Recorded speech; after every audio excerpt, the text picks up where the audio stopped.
Hello, my little fish. Welcome back to Calypso's Cove, where the magic is our message. It is your mistress of magic, BlkAfroditee, coming to you today with a different type of video. I have never really taken the time to express in any form or fashion how I became initiated into goddess spirituality. I have spiritually awakened and been walking the goddess-centered lifestyle, the goddess path, consciously for the last 6 years, ever since 2015. Really, it happened for me the tail end of 2014 in December. It was my freshman year of college and during winter break, and it really solidified itself in the winter 2015. And I just want to come up here and kind of be personal and candid. It's really more so for myself. But if someone has any questions after this video and is curious as to how I really work with the goddess energy, how I really work and have a goddess-centered lifestyle, I'll actually get more technical. But this video is actually really personal. And honestly, for me, it's going to be very therapeutic because I know I've never done this. I've never really shared how I got here, especially 6 years later. I feel like it's time. So let me start in the very beginning when I was a child.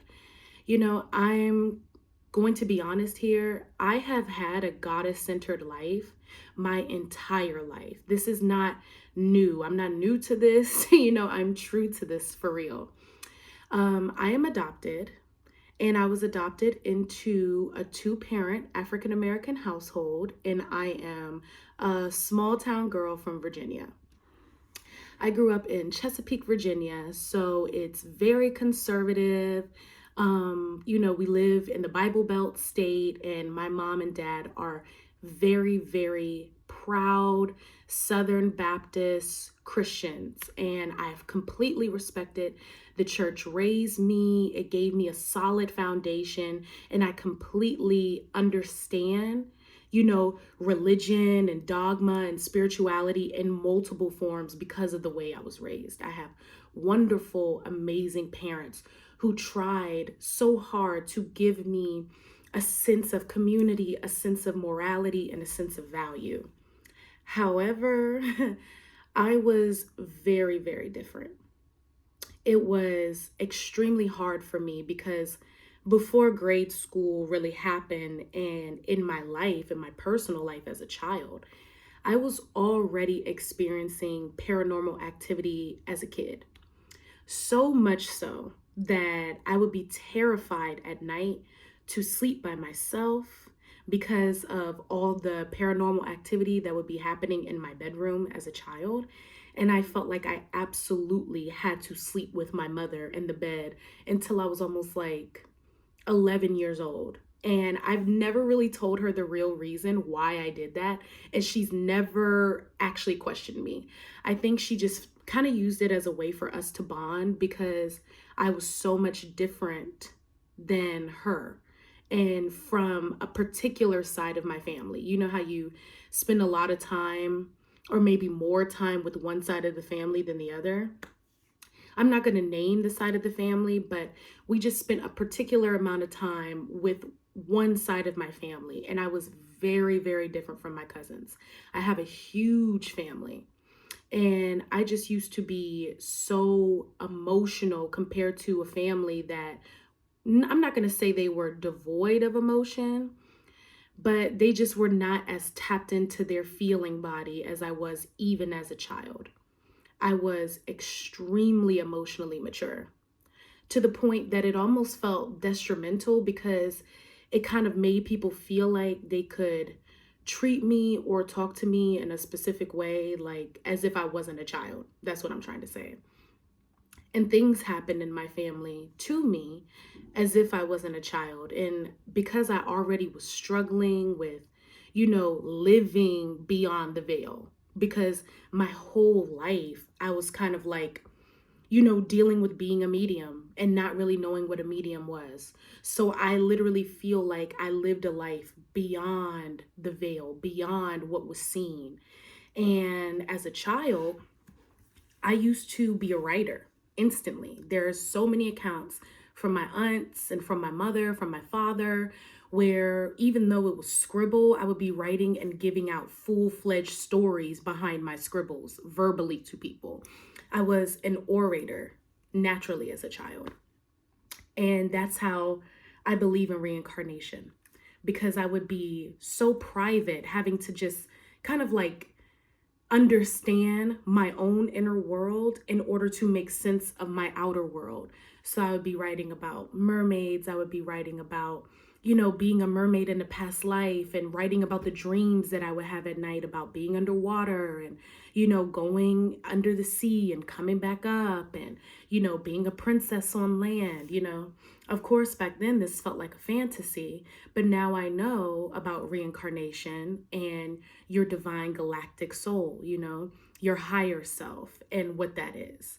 And back then, my family just used to take it as entertainment and just something that I was very good at.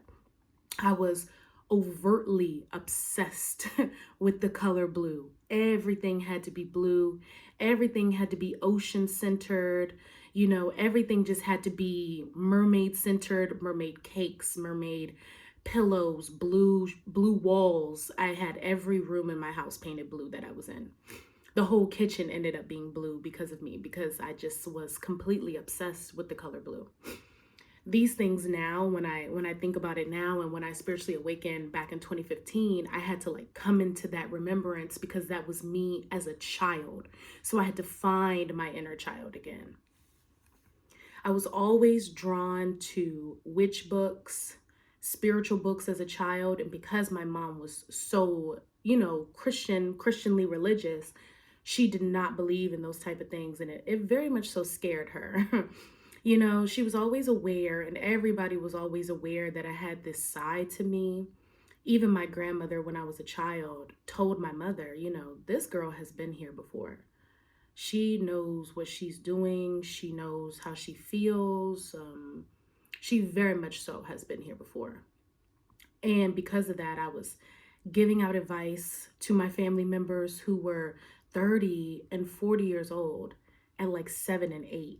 I was helping out, my family members, the women in my life emotionally, a lot of the time, even as a child. And when I was a small baby, my mom would tell me there were accounts of people coming up to her and profiting over my life, or giving prophecy over my life, and saying that this girl is completely gifted. This girl knows what she's doing. This girl has a big purpose. She has a big light. Be prepared for the life she's going to live. It didn't make it any easier for me though, because with a high spiritual prowess and this connection to the ocean, this connection to, the spirit world and the other side, it came with, we all have a blessing and we have a curse. And because of that, I had my struggles with my family. I had my struggles in grade school. Very much so. And it was very hard because I was the black sheep of my family. I did not fit in anywhere. So when it came to going to school, I had no real friends.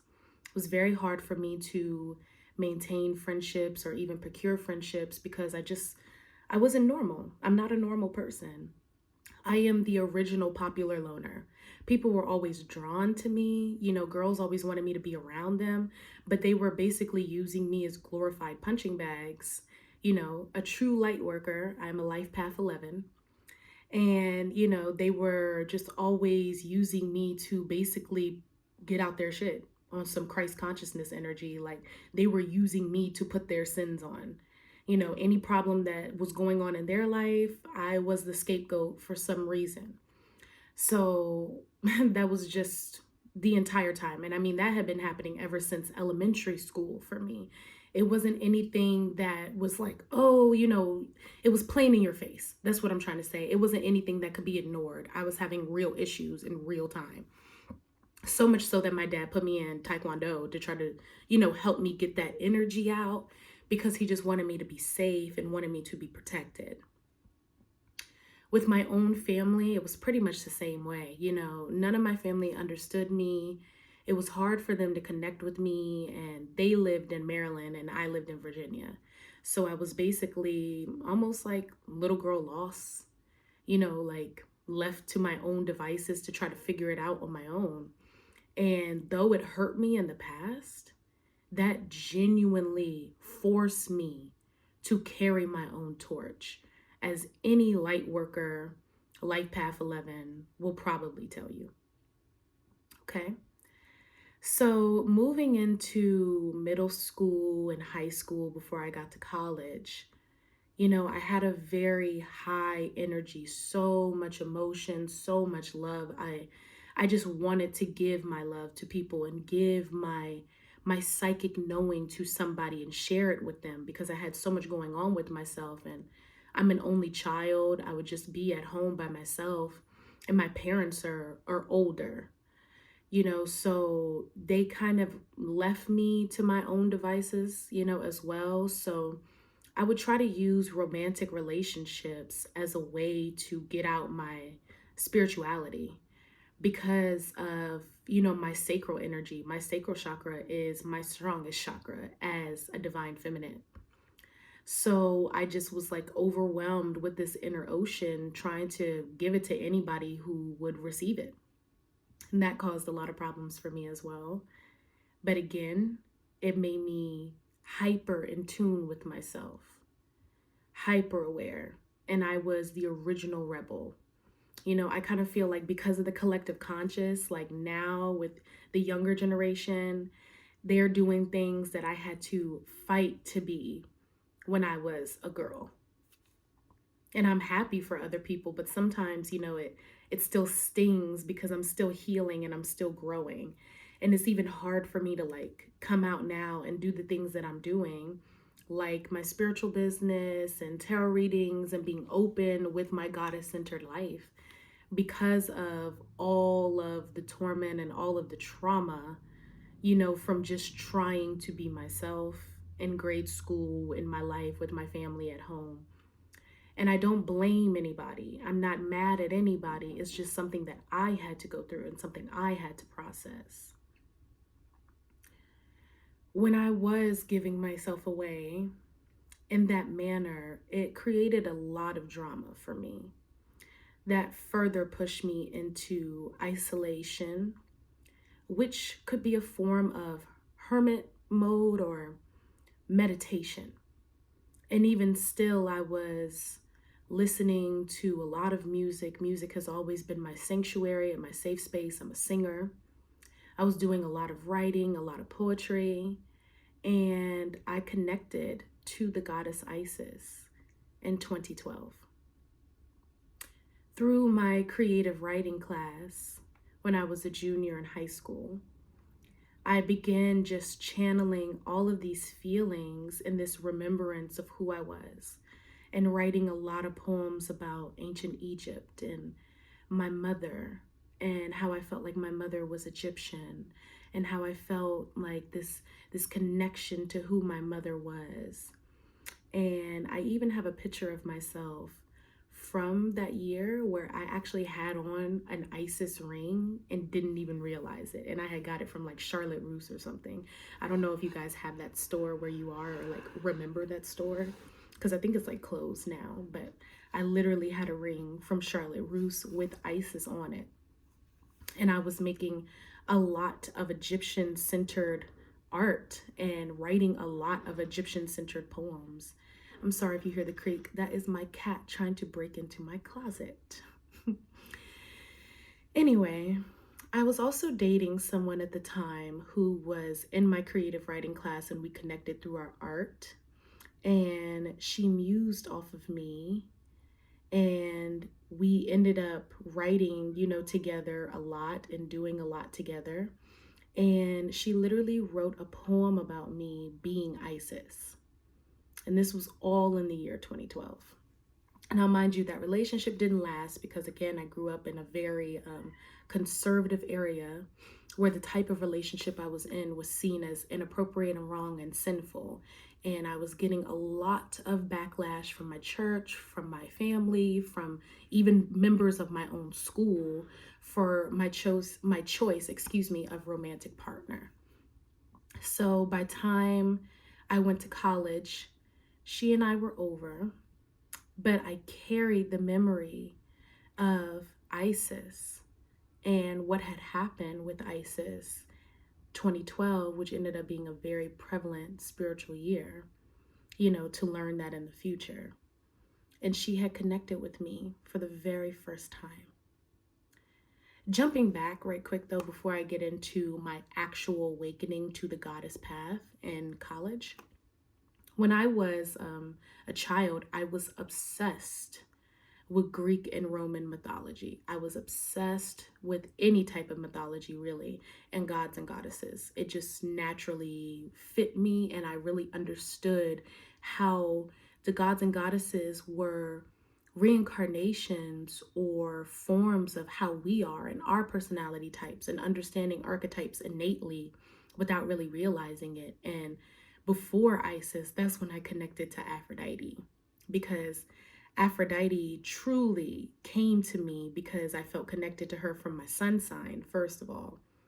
And then secondly, because of her actual stories and because of her personality and the mythology, I literally connected to it and felt reverence in who she was because it matched who I am. And that was my original introduction to goddess spirituality and archetypes. And I had carried that around, this connection, this deep connection to Aphrodite ever since I was like able to read. And I got this book, this huge, thick, like almost like anthology of mythology from the thrift store. And it was a blue book with gold trim on the pages. I still have it. It's at my parents' house. And I would just read all of the mythology about Aphrodite over and over and over again. Now, moving forward to college. College was supposed to be a fresh start for me. It was supposed to be how I, coming into the world, basically. And at first, because I was just so depressed about what had happened in school, all of my life and my family, and really graduating with no close connections that I felt like I was going to keep, or just trying to like wrap my head around the fact that I was even going to college, because I was so frazzled from, like high school, that I was like not even caring about college. Like I was like, I don't give a fuck, basically. Like, I just already had a good GPA.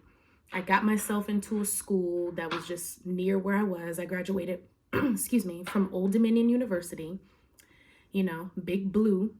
So it's so funny. Their colors are blue and silver.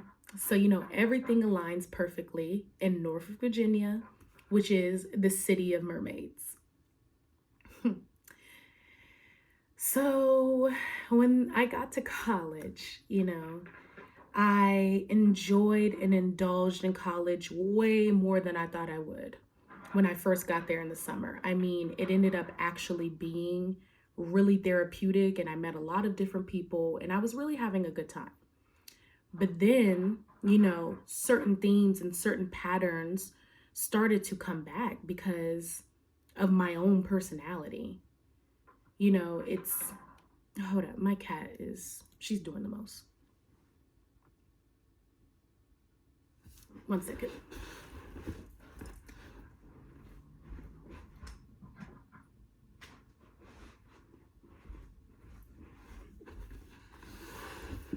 Okay. Sorry about that. But, I ended up repeating some of the same habits, trying to give my energy away to someone to try to be understood and to be validated through another person. And that was already creating some of the same toxic patterns that I had been carrying since the end of middle school, high school. Then I almost experienced an assault my freshman year of college, right before Thanksgiving break.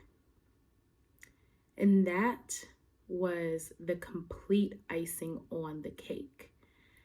By the time I went home for winter break and it was Christmas, I just remember we were all sitting at the table and we were just talking, and somebody had asked me, how college was going for me. And I just legitimately burst out in tears right then and there in front of my entire family. It was actually very embarrassing. I was embarrassed because my family, again, like I told you guys in the beginning, is not very emotional. They take emotions as a sign of weakness. And that always made me resent my femininity because I am very feminine, kind of hyper feminine, I would say. And that's always been very hard for me to deal with in a family that just was not. So when I cried at the table, I just expected to be berated and to be treated poorly, but they didn't do that time. They actually saw that I was really hurting and that something was going on with me while I was at university. And my family kind of embraced me for the very first time in my life in a way that actually made me feel cared for. Then, after that, I had a private moment to myself, and I've always been very sensual. So I've always taken pictures of myself and used art and my own image to kind of like inspire myself. So I've always done that ever since I got a phone. I had a flip phone back in the day, a Samsung, an LG, and V-Touch, iPhone. I've been doing it on every single phone I've ever had ever since I was a little girl. Using myself as a muse, basically. And I had did that to kind of boost myself up after that crying session and, my family trying to talk to me and ask me what was going on.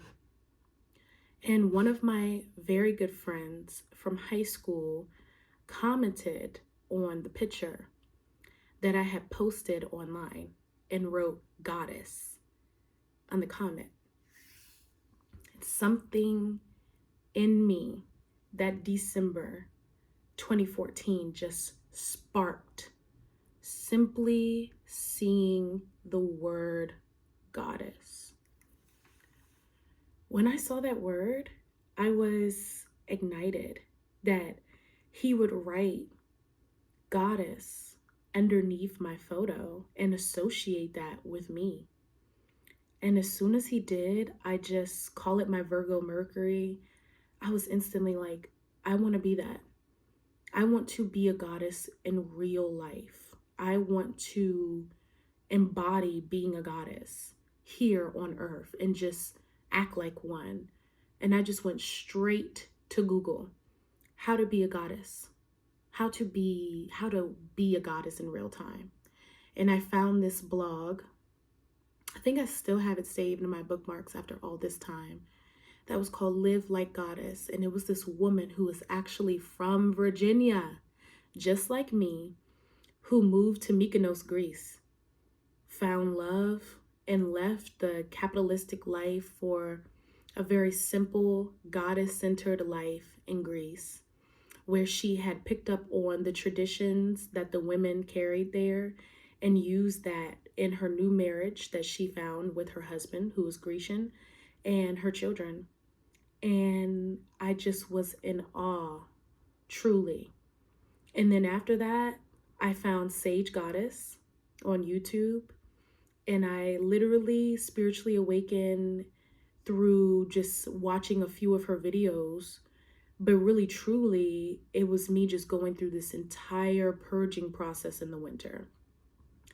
And with my boyfriend at the time, I didn't know this, but I was experiencing a spiritual awakening. My Kundalini was rising. So I literally was pouring my soul to him, telling him every nitty gritty detail of every abuse and every experience that I ever had as a child. And then into my adulthood. And I haven't ever told anybody any of those things. Prior to that, nobody knew what I had gone through. Nobody knew how I was or what I had felt or what I had been through other than him at the time.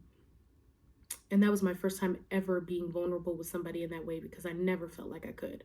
I had extreme trust issues. I never really felt like I could trust anybody because of all the things that I had gone through with just trying to be myself. And I felt like, trusting somebody was dangerous. But when I was going through my spiritual awakening, I had to release all of those things. And I became violently ill during my spiritual awakening. I mean, vomiting, projectile vomiting, having stomach viruses for almost like 3 weeks at a time. I used to struggle with chronic plaque psoriasis my entire life, having to go to the dermatologist all the time. My hair not growing, my skin being dull and cracked. And after my spiritual awakening, my natural hair is flourishing. It is so healthy. I haven't had chronic plaque psoriasis since my freshman year of college. It's been gone ever since then. So that lets you know that, I was truly carrying the weight of what I felt, and a kind of a lot of weight from people around me, but that's a whole nother thing for a whole nother time. I was so heartbroken from my heart chakra that my shoulder randomly, I wasn't doing any physical activity. I was just spending time with my best friend, and we were kind of making a joke about how hard life is. And we were sitting in my dorm room at the time, drinking together, and, just kind of like coping with our realities together. And my shoulder just popped out of place. Like she watched it just out of place because of my heart chakra. And it took me almost 2 years to get my arm back to a healthy place. And still to this day, I have a few issues, but it is not nearly as painful and as just traumatic as it was before. And doctors couldn't even understand why it happened. I went and, got checked out multiple times, and they were just like, they had no conclusions as to why that was the way it was. So it was literally coming from a spiritual place. And with all of that sickness that I had to go through, it was kind of like affecting my school, my schoolwork and my grades, but I was still able to graduate because after I spiritually awakened and awakened my Kundalini and went through that 6-month period, basically from January to June of 2015, I was literally aligned with the goddess. So that way by July and by August, I was doing things naturally that people would consider to be witchcraft. Because the deeper I went into meditation, the more I started to learn. I meditated and went back to my inner child. That's how I knew that I was a mermaid. Because of remembering that one time I was on the Disney cruise and with my aunt and one of my cousins. We were very little. My cousin was 7, I was 10 at the time, and I had gotten lost. And my aunt specifically told me to come back a certain way, but I was just so lonely on this cruise. I was just going through so much. And I just chose to just walk around the boat or just try to get back or something I was doing on the boat. I don't remember because it was so long ago. Now I'm 25. This was like over 15 years ago. But I ran into this huge mural, on the wall. I mean, it literally was probably like 30 feet high of the Little Mermaid. And I just collapsed on the floor in front of that mural. And I started banging on it, hitting it, crying at that mural and being like, why did you leave me? Why am I here? Or why did you leave me alone? Why are you forcing me to do this on my own? To the Little Mermaid, which had always been one of my favorite Disney movies. I watched it over and over again. I was obsessed with it. But I cried to her in the Bahamas in that crystal clear blue water. And I remembered that by July. All those months meditating and just kind of slowly putting the pieces together, like, I want to connect to this, so let me get some candles. I want to start praying, let me get some incense. I'm reading these things and I'm reading books and I'm connecting to nature, so I started getting crystals. And the more and more I did that, the more and more I purged and I went through that sickness of my Kundalini rising and letting my skin and my body and my health work itself out, I got to a point where I could remember my soul's origins in my inner child. And then I met the goddess because of that in an actual way, where I knew that my life was completely centered around goddess energy. And I haven't ever gone back. It's just been more full and more expansive. And I gave out all of my spiritual knowing on social media before. I always have used like MySpace and Tumblr and Instagram as like an outlet to express myself. But of course, things have really changed now and social media has taken over. So when I was sharing, what I was going through, learning about the goddess and awakening my feminine Shakti and aligning to my divine feminine nature, a lot of people were just like absorbing it and sucking it up. And I kind of felt like I was being used. So I just kind of gave myself a break because I just wasn't ready yet to share my energy in a real way. I wanted to help other people, and I wanted other people to feel just as amazing as I did, and just as, experience the full power, this soft sovereignty that a goddess-centered lifestyle and the goddess energy has. But it actually ended up hurting me a little bit more than it helped me. So I kind of like shunned myself from social media and just took like a 2-year break from my social media and not really sharing any more spirituality, not really saying what it was that I was going through. Because I was like, aligned with astrology, kind of doing like soft readings on Instagram, and I was gaining a lot of attention, but the attention was just too much for me at the time. But now, I don't feel so like clenched on my spirituality. I'm in a healed place where I feel like I can not only share my practices and share my opinions and my thoughts on certain things, because I have so many, and I've helped heal so many people around me and done so much spiritual work. Now I can do that freely with no reservation. And this is how I know the goddess. This is how I have connected to the goddess path and to the goddess lifestyle. And I would tell any woman or any man trying to find their spirituality, the first thing that you have to do is completely surrender. Because I surrendered to the goddess. I surrendered my pain, I surrendered my heartbreak, my trauma, my childhood, my angst, and I gave it all up to her. But that ended up being me. Every day, I feel more and more blessed, and I just cannot wait to see what unfolds for me living this goddess-centered path. Feels very good to share this, so please like and subscribe, comment, and let me know what you think. I love you so, so much. Thank you. Namaste.